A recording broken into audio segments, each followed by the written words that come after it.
interested. They're interested about their own parents and so on. And the other part of that is keep it simple.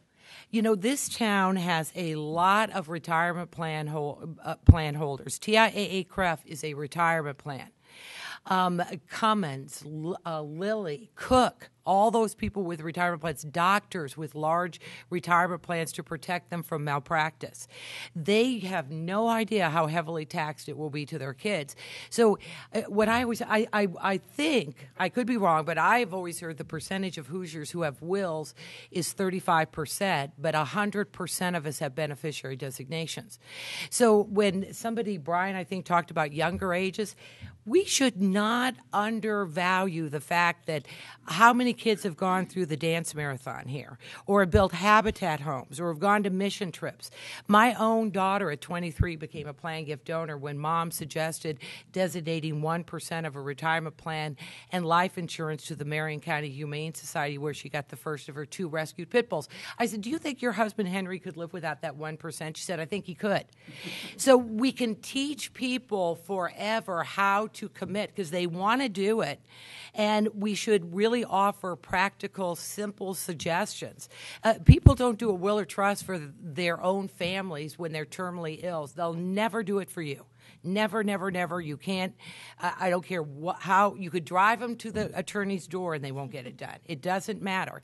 So give them an idea. You could leave 1-2% of a retirement plan after you and your spouse use it for life. A percent of what's left to this charity and your ethical statement, and you can take care of every other charity you like in exactly the same way. That is marketing.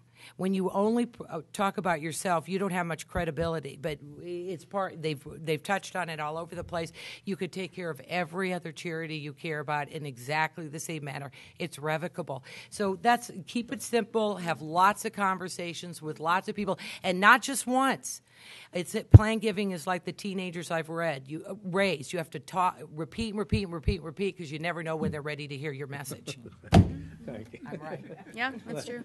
Yeah, I was going to say education. Be a resource. People are so afraid of planned giving. They hear planned giving and they, and we have to make it more approachable. We have to educate people. We have to talk to them about, I can really help you with this. I can give you some information about this and not make it about you. It's exactly what you said. Just educate them. Be a resource for people. Help them. The barriers come down. Oh, okay, this is actually something that would really be good for me to do. And it's not about you trying to get my the money that I don't know that I have enough of. It's more about educating people and making them feel comfortable with the idea of planning ahead for their future, right? And then the other thing would be listening, and people have mentioned this already, but just really listening to donors. I mean, a lot of times you find fundraising professionals, me included, you walk in somewhere, first time you go in, you're nervous, you're talking about the weather, you're talking about your own programs. You want to listen to them. You want them to talk about what they're passionate about, because that's why they give. It's not any other reason but what they're passionate about, what they're excited about. So if you can listen and pick up on what people are passionate about, I mean, that's a huge start towards talking to people about a planned gift. And then they trust you when you start to educate and give them the information. They feel like, oh, okay, this actually could benefit me.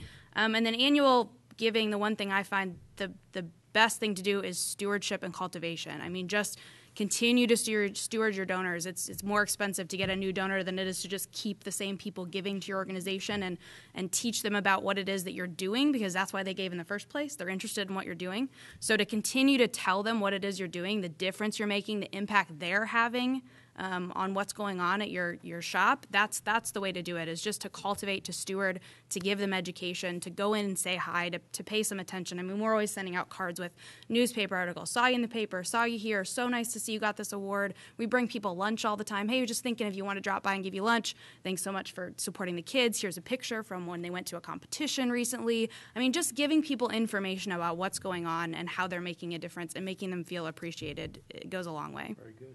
Very good.